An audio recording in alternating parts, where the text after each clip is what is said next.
यह कहानी भारत के एक छोटे से गांव सोमपुर की है, जो अपनी हर साल की भव्य सरस्वती पूजा के लिए प्रसिद्ध था।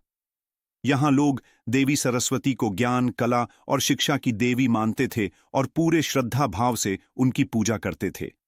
लेकिन इस बार की पूजा के पहले कुछ अजीब और रहस्यमयी घटनाएं होने लगीं। गांव के हर स्कूल और घर में कुछ न कुछ गड़बड़ हो रही थी। किताबों के पन्ने गायब हो जाते थे। दीवार पर बनी देवी सरस्वती की तस्वीरें अपने आप धुंधली हो रही थीं और संगीत वाद्य यंत्र अचानक खराब हो जाते थे। कई बार बच्चों ने बताया कि जब वे पढ़ाई करने बैठते तो अजीब सी फुसफुसाहट सुनाई देती।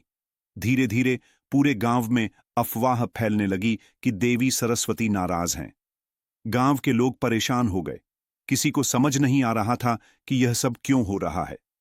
गांव के बड़े बुजुर्गों ने सोचा कि इस बार पूजा में कोई बड़ी बाधा आने वाली है। गांव में एक युवक था, आर्यन।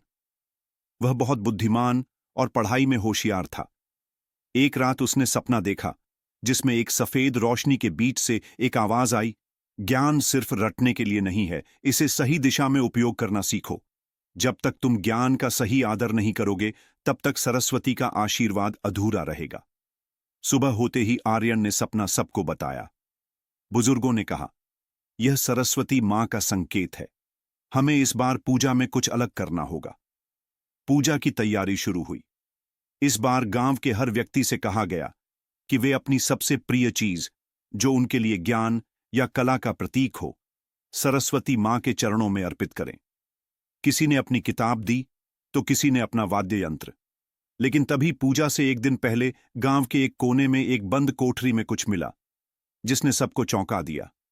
कोठरी में बहुत पुरानी किताबें, टूटे वाद्य यंत्र और सरस्वती मां की एक प्राचीन मूर्ति पड़ी थी। यह वह मूर्ति थी जिसे गांव के कुछ स्वार्थी लोगों ने कई साल पहले पूजा में इस्तेमाल करने के बजाय चुरा लिया था। गांव के बुजुर्गों ने बताया कि यह मूर्ति गांव की सबसे पवित्र मूर्ति थी, लेकिन इसके चोरी होने के बाद से किसी ने इसका जिक्र नहीं किया।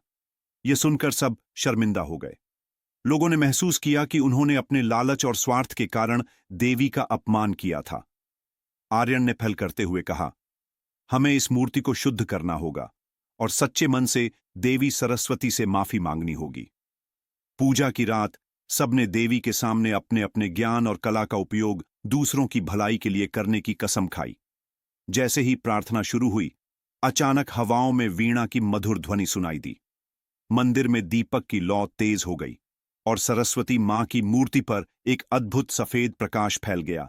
ऐसा लगा मानो देवी स्वयं प्रकट हो गई हों। उस अद्भुत पल में सबने एक आवाज सुनी, ज्ञान का सही उपयोग ही तुम्हें महान बना सकता है। केवल पूजा करने से कुछ नहीं होगा। जब तक तुम अपने ज्ञान और कला का उपयोग दूसरों के कल्याण के लिए नहीं करोगे, मेरा आशीर्वाद अधूरा रहेगा। इसके बाद वह प्रकाश धीरे धीरे गायब हो गया, लेकिन गांव के लोग पूरी तरह बदल गए। अब हर कोई अपने ज्ञान और कला को दूसरों की मदद के लिए इस्तेमाल करने लगा। इस रहस्यमयी घटना के बाद से सोमपुर का हर व्यक्ति यह समझ गया कि सरस्वती मां केवल पूजा और प्रसाद से खुश नहीं होती। वे तब प्रसन्न होती हैं जब उनका आशीर्वाद सही दिशा में उपयोग होता है। इस कहानी से हमें यह सीख मिलती है कि ज्ञान और कला का महत्व तभी है जब उसका उपयोग समाज और मानवता के कल्याण के लिए हो। केवल किताबें पढ़ना या कला में निपुण होना पर्याप्त नहीं है, बल्कि उसका सही उपयोग करना ही सच्ची पूजा है।